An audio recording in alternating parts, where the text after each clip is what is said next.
Stephanie, welcome to the Great Southern Brain Farts Talking the Talk podcast. Hey, how are you? I'm doing great. It's so nice to finally talk to you. How you been? I'm doing well. Just relaxing today with the family, but overall, I'm always keeping busy. You know me. Oh yeah. You and I pretty much run the same operations, so I know what it's like to constantly be rolling like that. I mean, you are a Renaissance metal woman. I mean, you are, you have Infernal TV, you're an author, and who just put out an incredible book which I just, I'm like halfway through it and I'm loving it. Awesome. And definitely want to kind of talk about all that. But, one of the things I like to do is I like to go back to the beginning. So like, if we had to get into the DeLorean time machine and go back to a young Stephanie, when did you discover metal? So I was 9 years old, or something along those lines. Now, this was during the height of the new metal movement. I think Slipknot had just released Iowa. I know that they had already released their first album. I'm thinking, it was probably Iowa. It was around the time they released that album. And my brother found Slipknot somehow, and he fell in love with the band. And he tried getting me into Slipknot. And at first I was like, this is stupid. I don't like this. And I'll never forget how I finally got to liking them is he kept playing the song Wait and Bleed over and over and over again. And finally, it just stuck on to me somehow. Mm-hmm.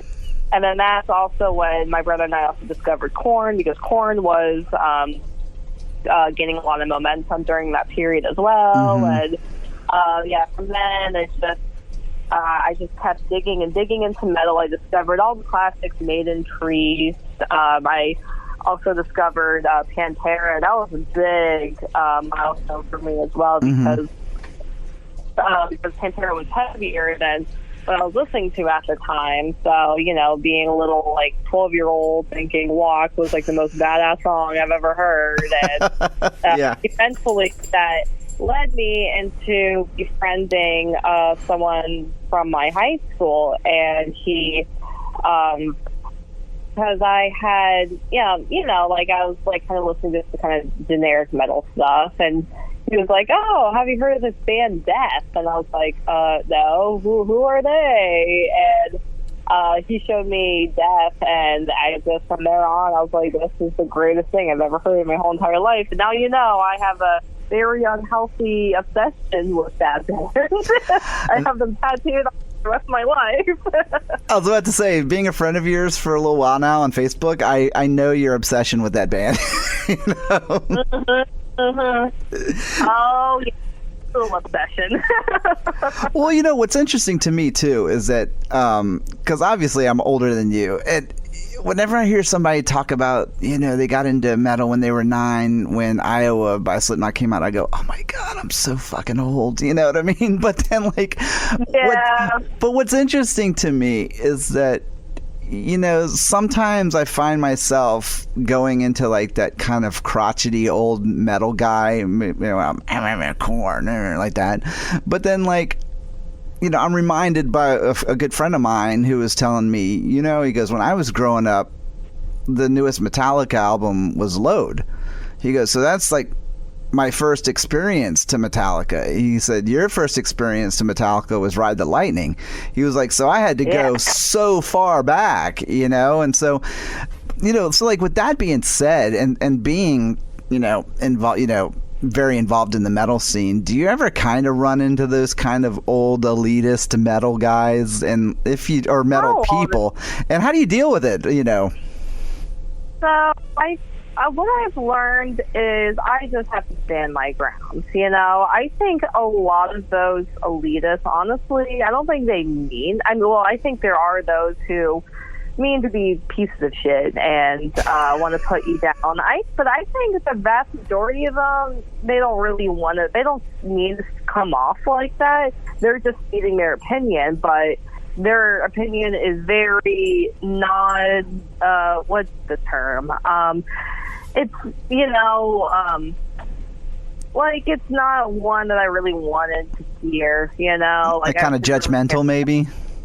Yeah, and so that's when I've learned, I can't really be a bitch or treat them like shit for that reason, but I just want to stand my ground. Like, I guess using Korn as a good example, my roommate and I were having just a conversation about bands, and somehow Korn got mentioned, and my roommate never, because she's a little older than me too, and she never really cared for the new metal thing. And so, I mean, even to this, I'm, listening to Vomitory and all that, from Cannibal Corpse and Pestilence and all the old school death metal, even some like modern tech death, listening to all those bands more than anything. But I still have a soft spot for new metal. I still listen to Korn and Slipknot, because that's what got me into metal. And so my roommate she never really was a big fan, and she was telling me, she was like, oh, I think Korn sounds so whiny. And so I just told her the same thing. I was like, look, this is what got me into metal. That's why I will always love Korn. Actually, I was just listening to the Life is Peachy album recently, and I was like, man, this is such a great album. And then, and she was like, okay, fair enough. And I think she kind of realized, so it's like that's just the thing. It's like you have to stand your ground, but you also kind of have to give a little bit different insight as to why, maybe you like something that somebody else doesn't like, or yada yada. Because at the end of the day, we're not the, big, badass, cool guys that we all think we are. Maybe we all like to listen to Spice Girls, and that's just our guilty pleasure, which I'm totally speaking about myself, by the way. I fucking love Spice Girls. I don't give a shit what people say. Okay, so do I. I am not kidding you. Yeah, the Spice Girls are great. Like, come on, you can't hate. You can't hate on that. It's like, listen to the song too much and don't melt. I dare you. It's a great song. I seriously, I can't tell you how many times, I've put on that, that debut album and listened to Say You'll Be There, and I'm walking around the house going, giving you everything. Look, I mean, that's the thing, is that, I wrote an article a while back about how being unmetal is the most metal thing you can do, because I always felt like there's always these people, and of course it's mostly a very guy, meathead, misogynistic kind of thing, like metal or die, da da da da da, and Tin Buck says they get into their car and they listen to Creedence or something, you know what I mean? And exactly. But I'm not afraid to admit that, Iron Maiden and Accept and Crocus and all those, 80s metal bands are my favorites, but at the same time, I like Sting. You know what I mean? And I like... Oh, dude, Sting is great. I like jazz and stuff like that. So to me, I always told people, I said, you know what? I said, be transparent about what you love, because that's what makes you a better person. I generally don't trust anyone who says, I listen to metal 24/7. And I'm going, okay, there's something's wrong with you. You know what I mean? There really are other great genres of music and everything out there. And you also can hear the similarities between different other styles of music and metal, too. Like you mentioned jazz. One of my favorite bands right now is Snarky Puppy. And a lot of... Oh, they're awesome. Yeah.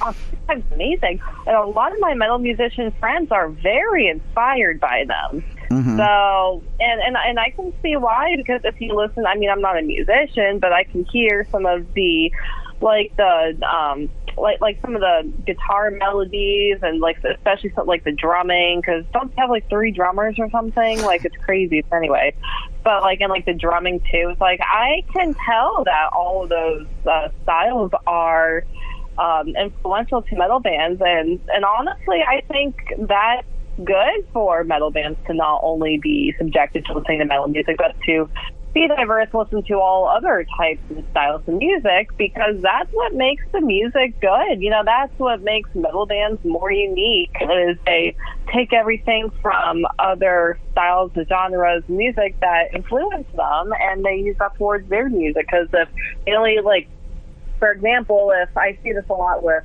tech death, is that you get the bands that only listen to tech death, and they're trying to be crazier and wild and more technical and skilled than any other musician. It just sounds so, like, passionless, you know. But then, like, I was interviewing this band's Direction years ago, and I'll never forget their answer. And they mentioned that, you know, while, yes, of course, they're inspired by extreme metal, they listen to extreme metal, but they listen to all different genres of music. And I think that's why they really resonated with people, because their songs are a lot more versatile.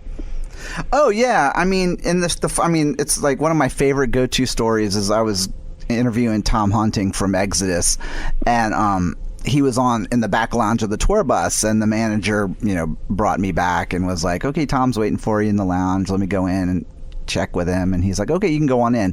And I walked in, and Tom holds his hand up and goes, "Just give me 1 second." And then he's closing his eyes and he's listening to "Open Arms" by Journey. And then after the song's over, he looks at me and he goes, "I fucking love Journey." What a great memory. And I'm thinking to myself, like, if every Exodus fan could have seen that moment, like, it probably would have just been like, you know, a wrench in the gears. They would have been like, "What? Tom Hunting likes Journey?" You know what I mean? But he was like, "I fucking love Journey." That is so great. Oh, it was, I mean, but like, and you know, and of course, before we got started, we had this very conversation about how, you know, he told me, he said, "I play metal every night for hour and 15, hour and a half a night." He was like, "When I get on the tour bus," he goes, "I don't always want to listen to something heavy. I want to listen to something melodic or something to bring me down a little bit, you know?" And he was like, to do metal, you know, he goes, "It's a little much, you know?" And I was like, you know, kudos to you for admitting it, you know? I mean, that's pretty awesome, exactly. You know? And even after I leave a show, I don't want to listen to death metal. I'm going to put some Fiona Apple on in my car. Just exactly the same thing, just to kind of chill out. And, you know, especially if like the sound and the venue is really loud and my ears hurt. Like, I don't want to have to listen to more blast beats. Oh, my gosh. Yeah, and it's like the last time I saw Guar, I listened to Marissa Nadler all the way home, which is just like her and a guitar, you know. And I'm just like, oh my god, this is so nice. Yeah, okay, it's time to chill out. It's like the total polar opposite, you know. But it's like you said, you got to have that kind of yin and yang, you know. But now, so you live in Tampa, right? Yeah. Now, are you from there originally? Yeah, born and raised. So, I guess my parents had no idea that they, you know, had me in the death metal capital of the world, but here I am. I'm sure they're thrilled. Right?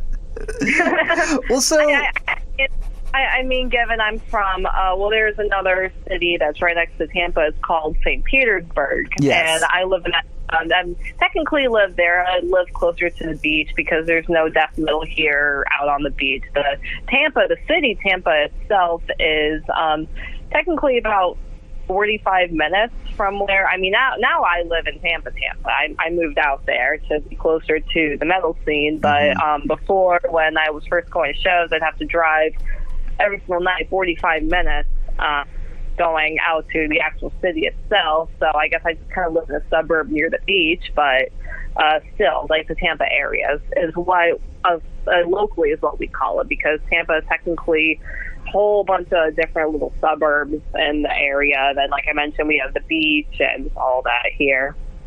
Oh, yeah. So like, being in Tampa, obviously that is, like you said, I mean, it's pretty much the death metal mecca, you know. Now, I mean, I'm not a death metal fan, but like, I'm one of those appreciators of it. Like, I appreciate the musicianship and you know, the things that kind of envelop that genre, you know. I just don't happen to be a fan of it, but for as long as I can remember, Tampa was, I mean, Suffocation and bands like that were coming out of that area. And so technically Suffocation is from New York, but with Tampa it's Deicide. Deicide, that's who I meant. I'm sorry, not Suffocation. I meant Deicide. I don't know. See, that's what happens when you talk to someone who doesn't know death metal. See, I won't even edit that out because I had to stand corrected. But Deicide was who I was thinking about, because that's the guy with the upside down cross burned into his head. Yeah. That's Glenn Benton. There you go. See, even though I don't know the death metal, I'll remember his name. But so you're kind of, like I said, you're kind of like born into it. So when you started doing, you have your own thing called Infernal TV. Yep. Can you kind of talk about that and like tell people what that's about? So, well, I guess so. Infernal TV makes sense. I was always very influenced by Headbangers Ball and some of the other older metal programs that would air on TV. And Fuse also, when I started getting older, Fuse was big, and Fuse had what was it called? Uranium, and it was like a female host, and she'd interview I think she interviewed like metal bands and stuff. But so I was always very influenced by that, and I wanted to create something that kind of was similar, like a channel that was similar to the old, like those old shows, but a little bit more modern, and that's where Infernal TV came up.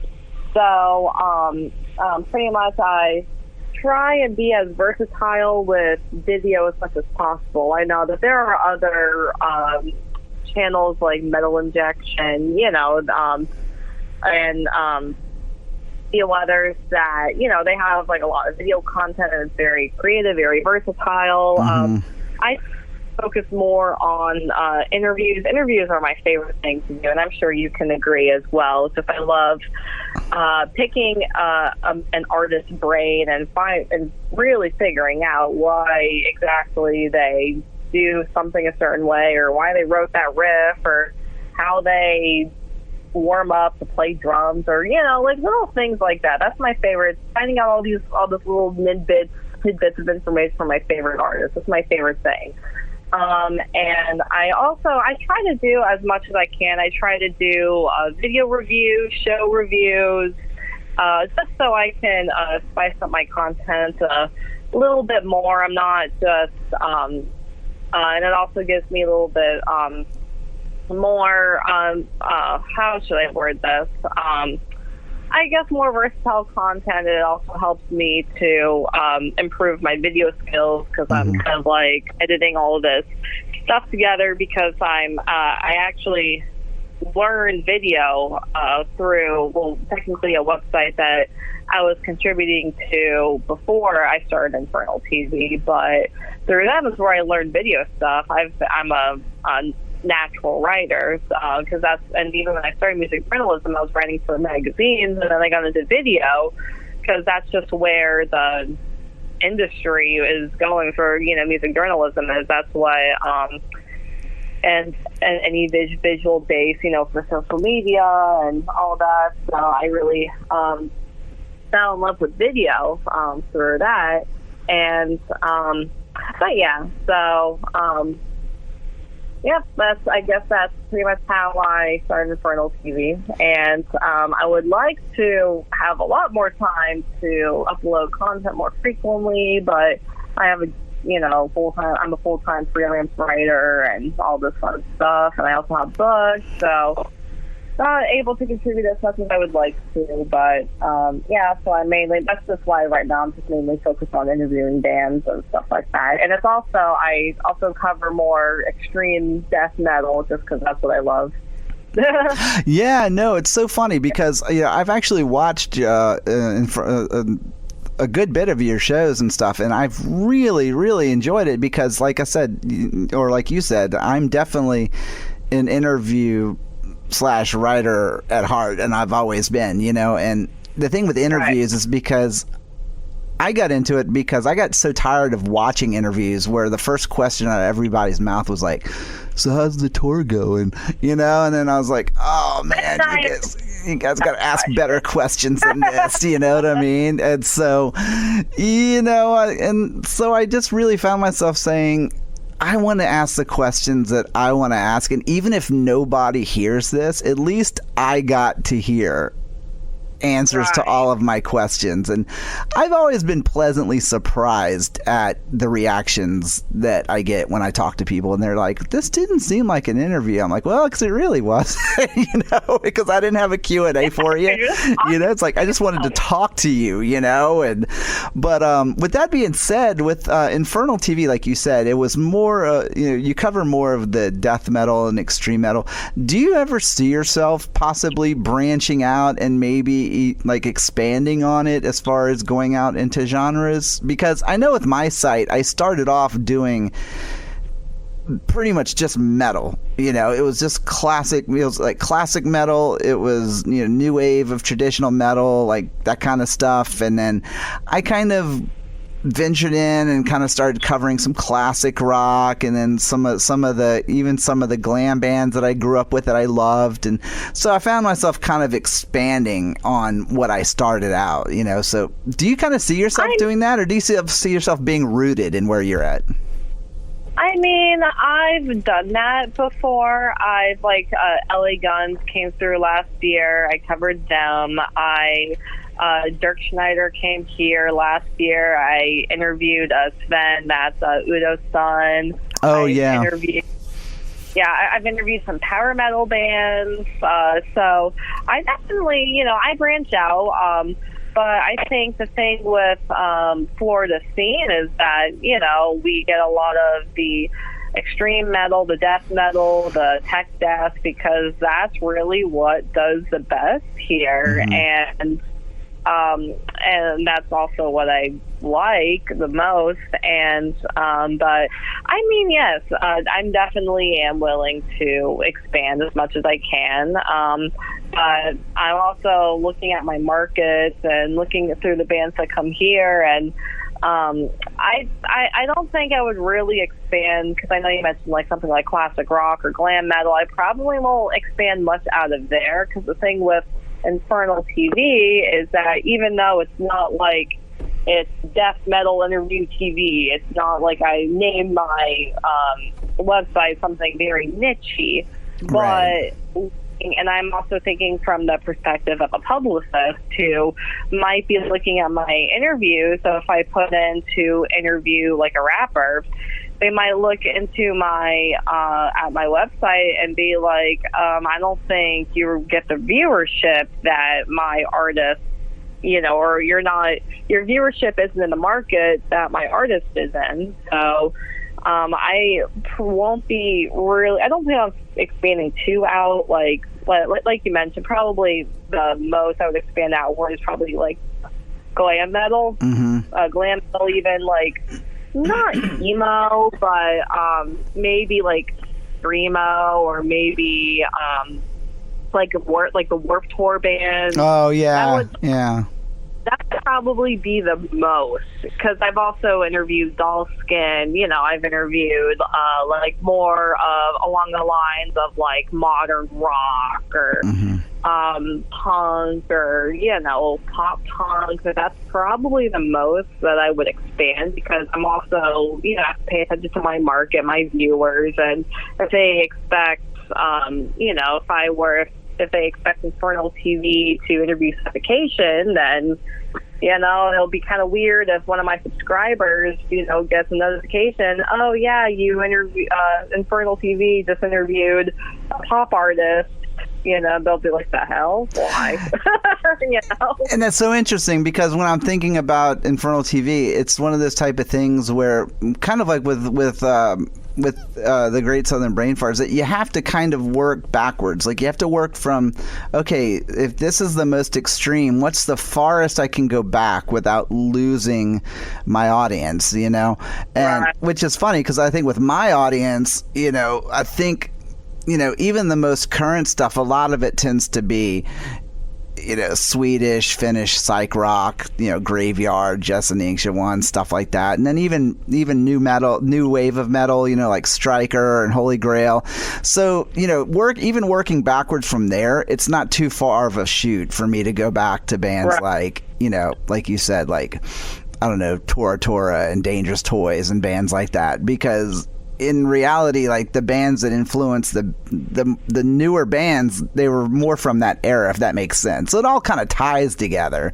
But like you said, you do have to have that kind of compression where you're like, okay, I can really only go this far without losing, the interest of my readers, And also because, with what I do full time as a freelance writer, I work in a lot of marketing and a lot of search engine optimization. And the one thing that you're taught is that you should be in a niche. And niches are very important that, of course, it's like, for example, the blog. Like, it's good to have a general news blog, but how many blogs exist in that in that category? Like, and even something like Vice takes it a step further. They have individual websites for each niche, and they all perform amazing because, like someone who is a food person and, wants to see all this food content, they're not going to go to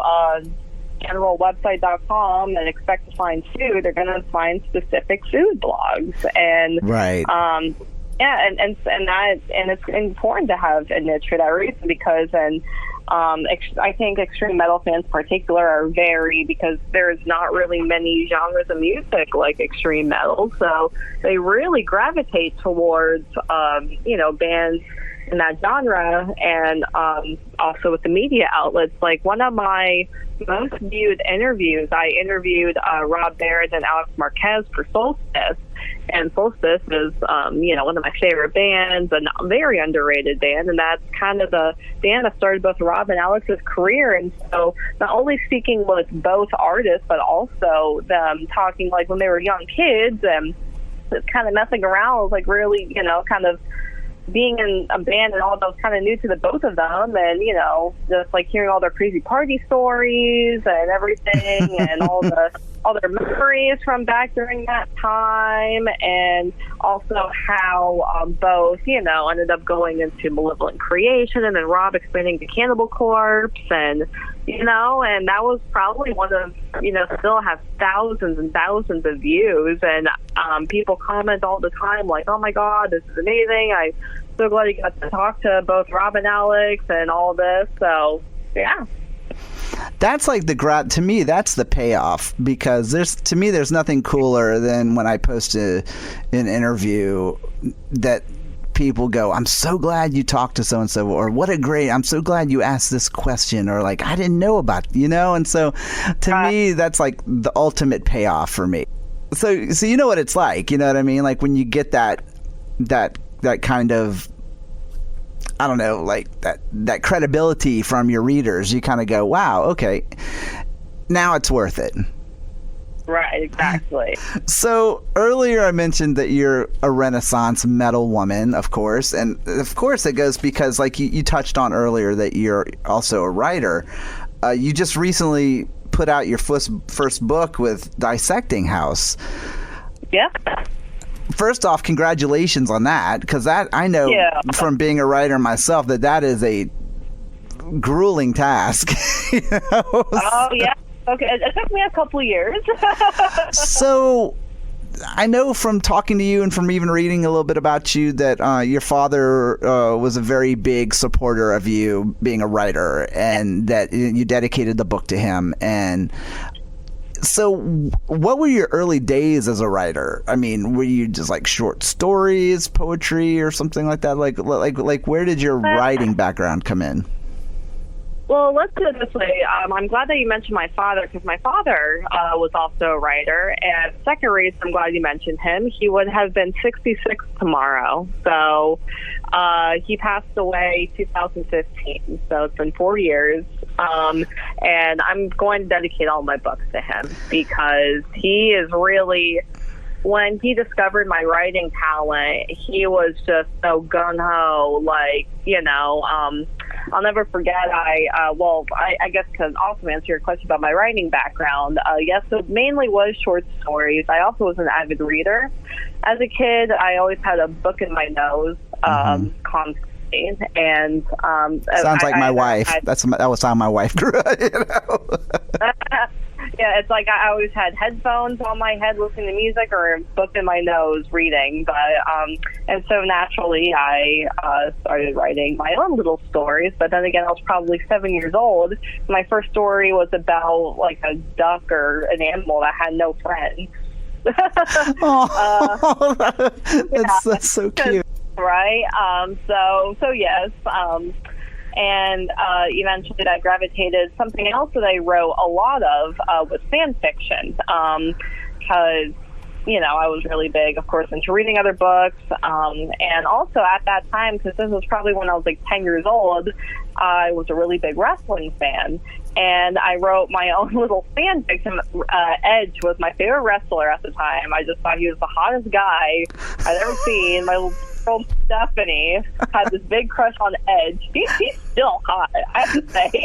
And anyway, so I wrote a little short story about how I met Edge, and I never met him because I wanted to go to I guess wrestling. I can't remember if it was Raw or whatever, but it came to Tampa, and I wasn't able to go because I was too young, and I cried every single night for like a week, and then I wrote a little fan fiction of what would have happened if I went to wrestling. And in my story, I met Edge, and I wrote the story, and I gave it to my parents, and I was like all mad, but kind of like me, little rebellious Stephanie, like writing a little story about how I met my favorite wrestler. And but my dad gets a hold of it, and he was impressed. He was, I guess, my writing and everything, and so he apparently all night he worked on. He actually, because I wrote my I wrote my little Edge story like with pen and paper in my little notebook, and I like tore out the papers and I kind of like shoved it under their door, like some like F you kind of deal. And so my dad spent all night. And now this is the early days of the internet and of computers. So he typed up my whole story, and he searched all online for pictures of Edge, and he kind of put together like a little book for me. Yeah, and he worked on it all night. So the next day I wake up and he gives me this little book, and so yeah, that's like, I guess, that was my dad first showing me support for my writing. And until he died, he was very supportive, gave me a lot of great insight. And actually, one of the reasons I am a freelance writer is because my dad suggested I go this route, because he was always a proposal writer. Mm-hmm. And at first, wanting to get into that field, and my dad said, you know what's really big right now is blogging. He was like, just reach out to people, start blogging. Sure enough, I did, and boom. and now that's how I make my living. He was right. The seed was planted.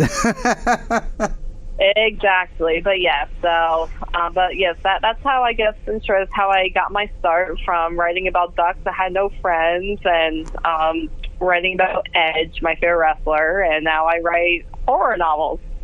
Now you write a novel about a female serial killer.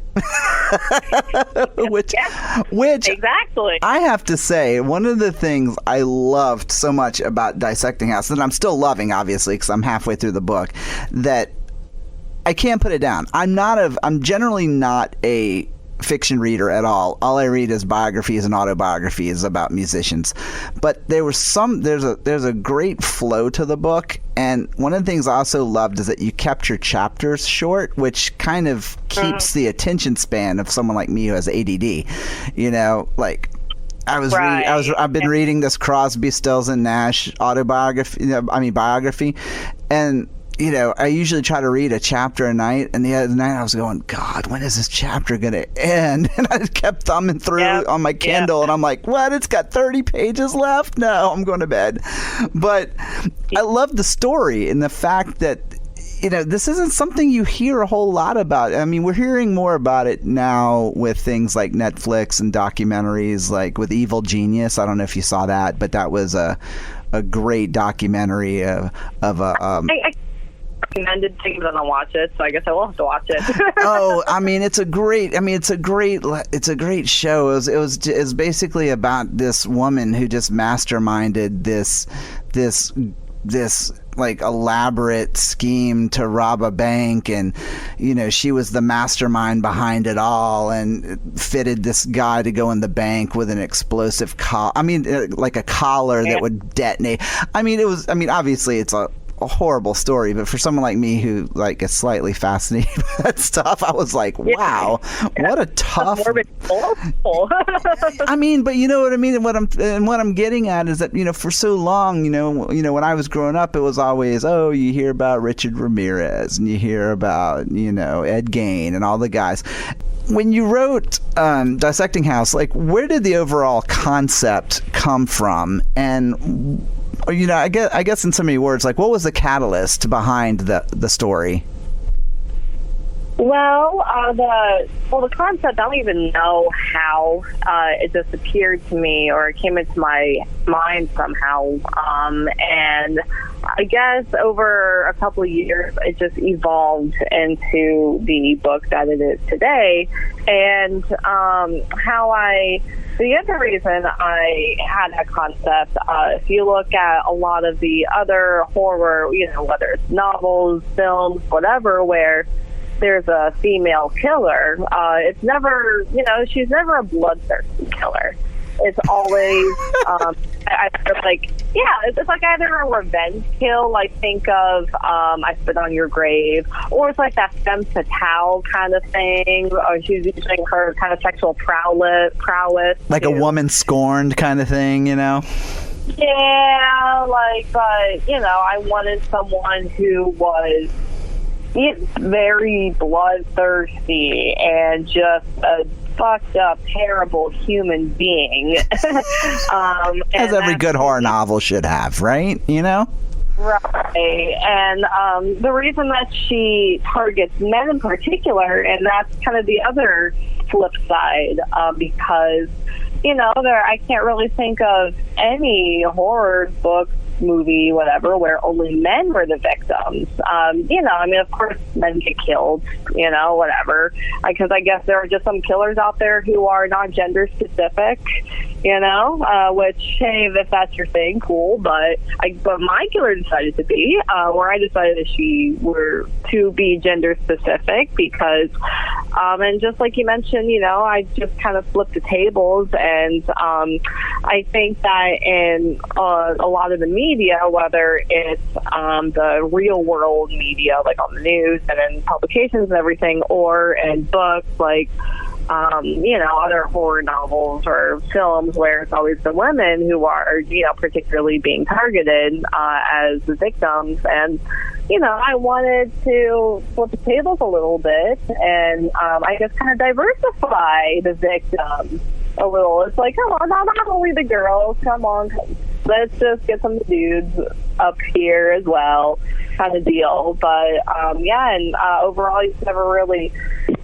experience where it was like the tables are turned, but I also didn't want, because now we're going through a major feminist movement, and I would just have a feeling that it would, because even describing the book to a lot of people, they're like, oh yeah, bringing down patriarchy. And it's like, but at the same time, I didn't really want this to be like a feminist book either. It's a horror novel, and if you look into, you probably from what you've read, even though there are pieces of shit that mean a kill, but some of them, like for example, the basketball player, the first guy that's mentioned in the book, he was just a young dude just going to the bar. He was wanting to party with his friends. He met a hot girl. He wanted to get laid. Just like a normal young guy, and And,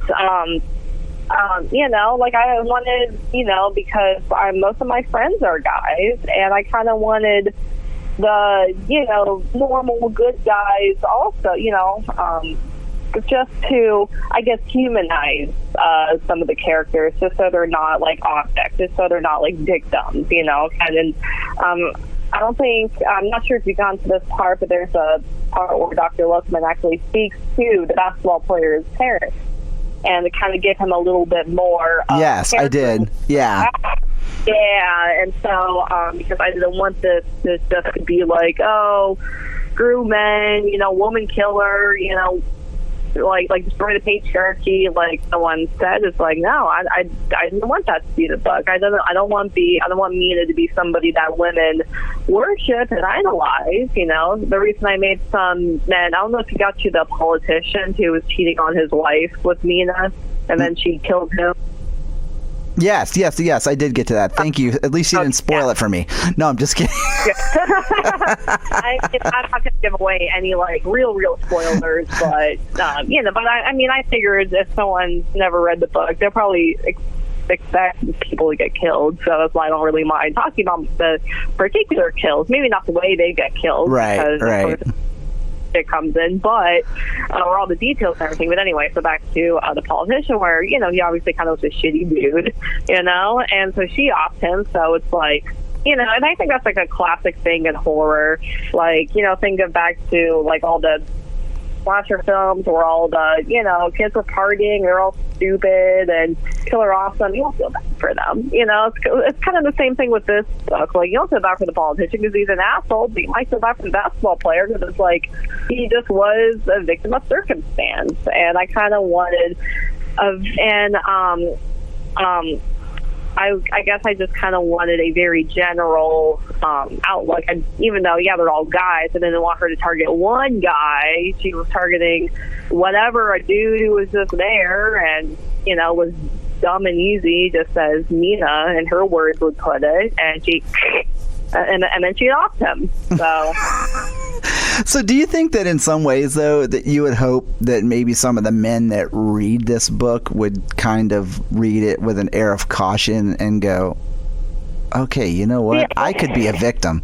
You know what I mean?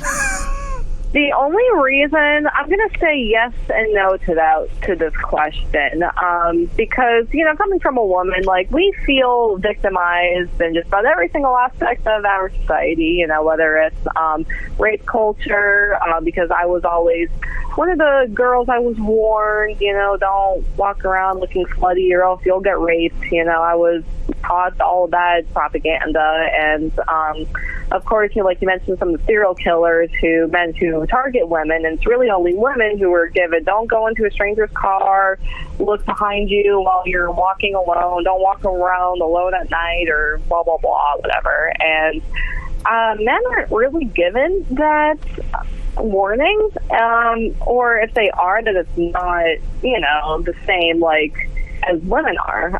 And the only so that's why I say, the reason I say yes and no is because, you know, like, do women get raped and murdered and all that? Well, yes, but it's not as common as we think it is. If anything, women are more, you know, likely to get murdered by somebody they know, not just some random guy stalking them, you know, not just walking around to your car. Oh no, they don't scare you, you know. That doesn't happen as much as we think it does.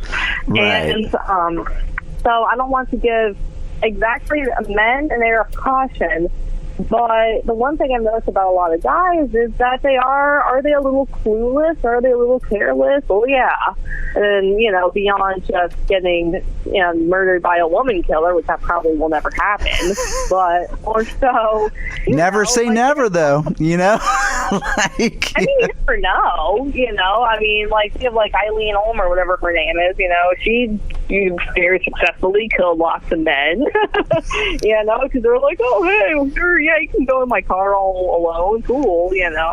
So, but it's like, in that way, I don't want to give an air of caution, but I do know a lot of my guy friends are a little clueless, and they just kind of walk around with a lot of money on them and, all this stuff. And it's like, you can get robbed, right? Like, you're walking around in kind of a bad area kind of deal, but they're like, oh, whatever, dude. It's like, come on, just be I'm a metal dude. Nobody's going to fuck with me.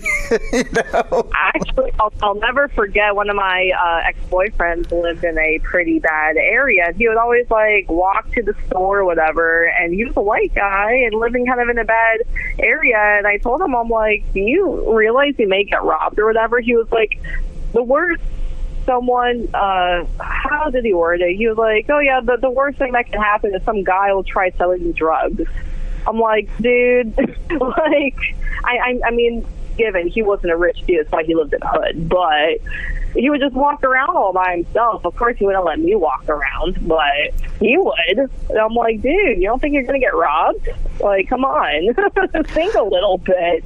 And, but I guess that's, like, I guess the other reason why I made men the victim is more, not like an air of caution, but just more so the disparity. Because if you look at some of these guys that murder is just like like go back to that basketball player, he's is a complete stranger. He doesn't know her, and he's all drunk and fucked up, and he's like, oh yeah, hot blonde girl, yeah, I'm gonna get laid, I'm a big shot basketball player, right? But do girls think this way? No, they're like, who the fuck are you? Why are you inviting me back to your house? I'm not gonna go. I'm not. What? But a guy would go back to a girl's house without even batting an eye. Yeah, exactly. Yes. And sure enough, he goes back to Mina's house. Oh, wait, no, I'm sorry. Mina goes to his house, and she has all of her murder stuff on her, so she kills him right in his own bed. So, it's, I guess, it's more of a disparity between, men and women's mindset about who to trust and the decisions that we make and everything. And it is problematic in a way for us to be overly cautious and careful, but it's also problematic to be, overly careless, and I guess that's kind of what I'm trying to prove with this book. Well, actually, there are two points that I want to make from what you said. Well, one about how the chapters are short and how it's more flowy. I guess going back to my background as a blog writer, because I have been trained for years to write for the modern internet audience. And the modern reader who's on their phone scrolling through a blog, their attention span is shorter than a goldfish.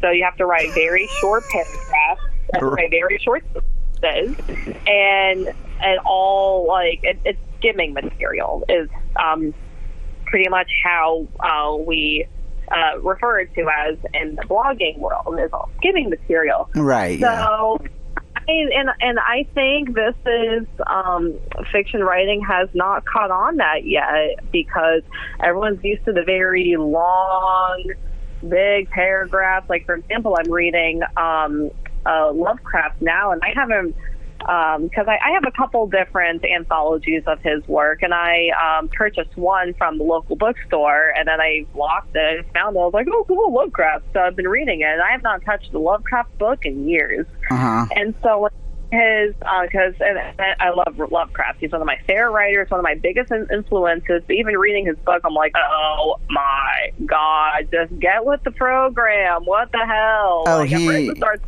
Lovecraft and Poe were like my two favorites, and they were both kind of that similar thing where you're like, oh my God, yeah, really? It's like his stories always start out great, because it's like, I have never experienced such an abominable creature. I'm like, oh cool, what is this abominable creature? I want to learn all about this. And then it's like, and then it just cuts down to, oh yeah, so I had a dream and I was walking around, and I'm like, oh, come on. And then it's like at the very end, then you get who the fuck his creature was and everything. But the whole time I'm like, oh my God, dude, come on. Like, come on. And I think a lot of writers, maybe back then that was fine to write like that, but now it's like, ugh, So I think a lot of them back then were jacked on heroin, and they were just nodding off, and then they'd wake up and they would just write more. You know what I mean? So it's probably, yeah, probably. But yeah, and so I think the fiction writing world are just so used to overly detailed books. Like that's where they just have to describe every little detail about a strain of grass. So it's like, you know, I think that my blog writing background really taught me how important just the actual story is. And Stephen King also, he wrote an amazing book called On Writing that in one of my creative writing college, I was required to read that book, and I'll never forget one of the core pieces of advice he gives is write your book and then delete 20% of it. Because all of that is useless information. Anything that's useless, fluff, is what we call it in the blogging world. Anything that's fluff, get it out. It's pointless. It weakens your writing. It takes away from your actual message. So you're really only, you only have the core important details and story. And, anybody who picks up Dissecting House, they probably will realize it's a very short book. It's only like 130 pages, 20 chapters. Like you mentioned, chapters are short, and I only included what was important, which was, developing the characterization between Mina and Dr. Luckman, because those are the two really only characters in the book other than the random guys that Mina kills. Mm-hmm. And then I honestly think the chapters that are the longest are the ones that really describe Mina's murders. because that's just the other thing with my writing is around the same time I got into metal, I got into horror films. And the first film I watched was House of 1,000 Corpses. So, thanks, Rob Zombie. You kind of messed me up a little bit forever.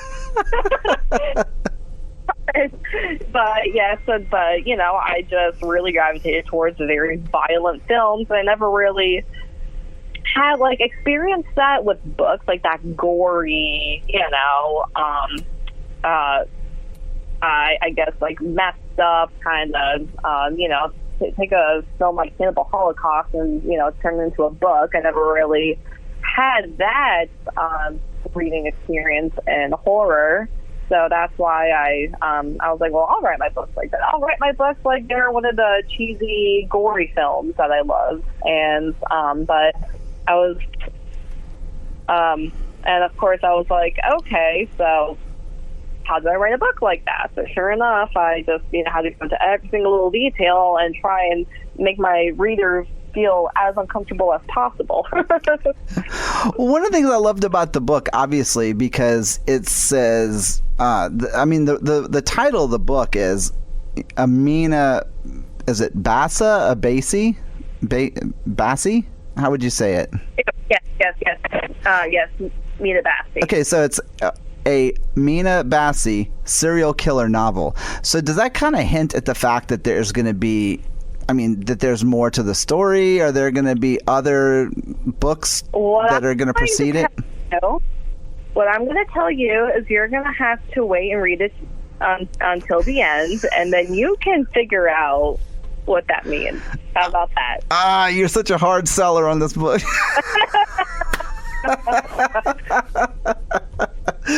So first off, thank you so much for doing this. It's been such an awesome time talking to you, and obviously our first time really talking. It's been cool getting to know you and getting to hear your story, which is one of the things I love the most about this. So, thanks for taking all your time to do this. I really appreciate it.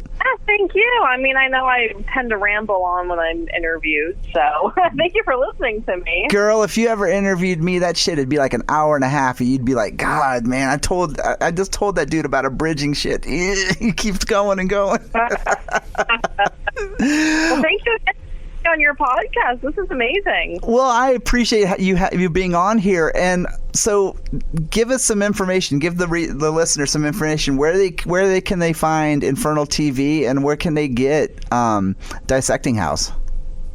Okay, so you can find Infernal TV. It is www.infernaltv.com. That's the website, very easy. and there's no underscores or dashes or anything. And Dissecting House, it is currently only available on Amazon. I'm going to work on expanding distribution probably next month, so you can get it different places. But right now, it's just on Amazon. But fortunately, all you have to do is just go into the search bar and search Dissecting House. It is the only results that you will get, and it will be my book. Dissecting House is available in ebook and in paperback. I've noticed a lot of people are confused about ebook. If you have a tablet, even on your phone, you can just download Amazon or the Kindle app, and it connects to the Amazon ebook. But if you do prefer holding a physical book in your hand, then yes, you can get Dissecting House in paperback as well. Yeah, old guy like me, my eyes, I mean, I'm already on my second pair of bifocals, so the Kindle has been a godsend, if there's such a thing, to me. Yes.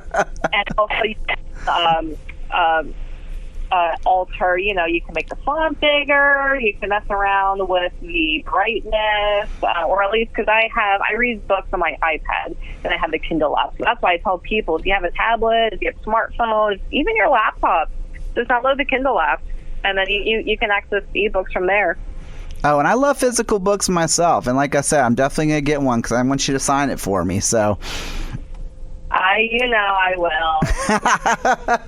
Well, Stephanie, thank you so much for doing this. It's been a blast talking to you, and good luck with the book and with Infernal TV, and I know this isn't the last we'll hear from you.